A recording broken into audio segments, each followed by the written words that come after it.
Gempa dahsyat berskala besar 7,7 skala Richter mengguncang Kepulauan Mentawai, Provinsi Sumatera Barat pada 25 Oktober 2010 silam.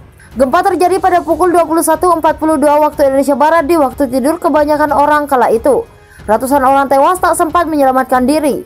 Guncangan gempa ini disusul gelombang tsunami dengan ketinggian 3-7 meter yang menerjang wilayah Pulau Pagai Selatan, Pagai Utara, Kabupaten Mentawai, Sumatera Barat. Mengutip harian Kompas 3 November 2010, sebanyak 427 warga di 3 pulau yang diterjang tsunami tersebut meninggal.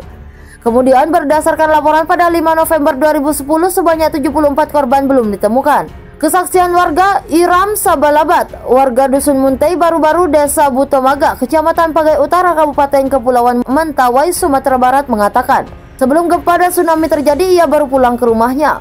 Malam itu ia habis bertugas di sebuah penginapan yang biasa didatangi wisatawan asing. Saat hendak tidur bersama istri dan anaknya, gempa dan tsunami tiba-tiba menggulung rumahnya. Tak ada kesempatan baginya untuk melarikan diri, Iram pun sempat pingsan.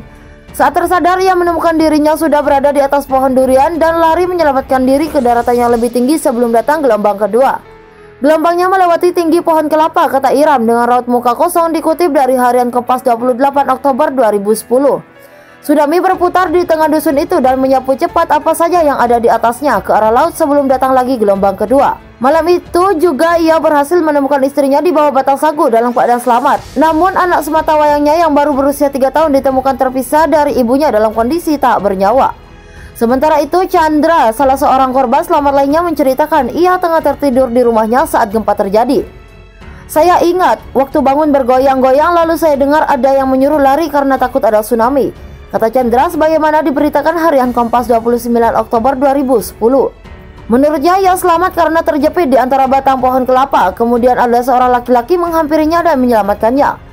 Peringatan dini tsunami dihentikan. Mengutip harian Kompas 27 Oktober 2010, Badan Meteorologi, Klimatologi, dan Geofisika mengatakan epicentrum gempa berada di kedalaman 10 km pada jarak 78 km sebelah barat daya Pulau Pagai Selatan.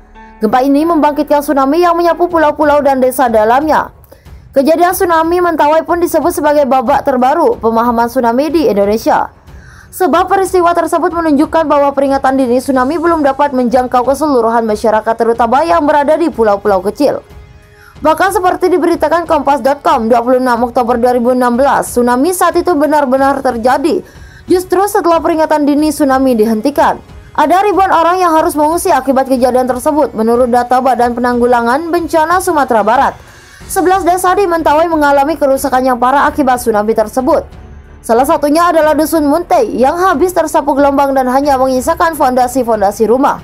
Pulau-pulau kecil yang berada di barat Pagai Selatan pun luluh lantah oleh tsunami. Pulau Suamang kecil misalnya terpenggal akibat terjangan tsunami tersebut. Banyak orang tak sempat menyelamatkan diri. Melansir Washington Post Sabtu 11 Oktober 2020, ahli geofisika Valery Syakikan mengaku memahami kenapa banyak orang yang tidak sempat menyelamatkan diri dan tidak merasakan gempa saat kejadian.